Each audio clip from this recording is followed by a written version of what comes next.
એક ગામમાં એક વેપારીની કરિયાણાની નાની દુકાન હતી. આ વેપારી આખો દિવસ દુકાનમાં બેસી ચીજ વસ્તુ વેચે, વેપારનો હિસાબ એક ચોકડામાં લખે. આ વેપારીનો દીકરો નાનો હતો ત્યારે દુકાને આવીને રમે. દુકાનની સામે ઝાડ પર કાગડો બેસી કાં કાં કર્યા કરતો. નાનો બાળક એના બાપને કહ્યા કરે, બાપા જુઓ આ કાગડો.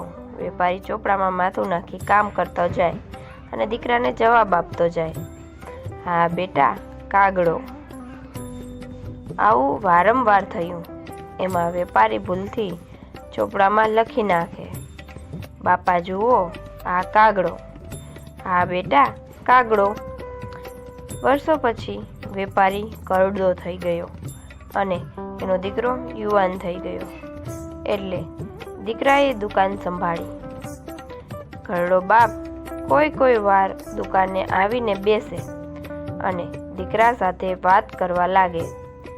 દીકરાને કામમાં ખલેલ પડે એટલે એ બાપને ધમકાવે અને મૂંગા બેસી રહેવા કહે. ઘણીવાર તો બાપનું અપમાન પણ કરી લે. એકવાર ઘરડા વેપારીએ દુઃખી થઈને દીકરાને કાંઈક સમજાવવા વિચાર્યું. એણે વર્ષો જૂના હિસાબના ચોપડાઓ દીકરા પાસે મૂકી દીધા. દીકરાએ આ ચોપડાઓ જોયા તો એમાં વાંચ્યું, બાપા જુઓ આ કાગડો.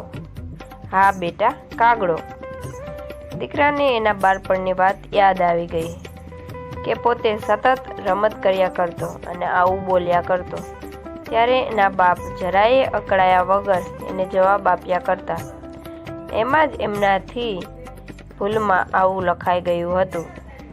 દીકરાને ખૂબ જ પસ્તાવો થયો કે એના બાપે જરાય અકળાયા વગર એને આવા લાડ લડાવ્યા હતા, ત્યારે પોતે તો ઘરડો થઈ ગયેલા બાપનું અપમાન કરે છે અને એમને વાત જ નથી કરવા દેતો. ત્યાર પછી દીકરો બાપનું ક્યારેય અપમાન ન કરતો અને એમની સાથે વાતો કરીને એમને આનંદમાં રાખતો.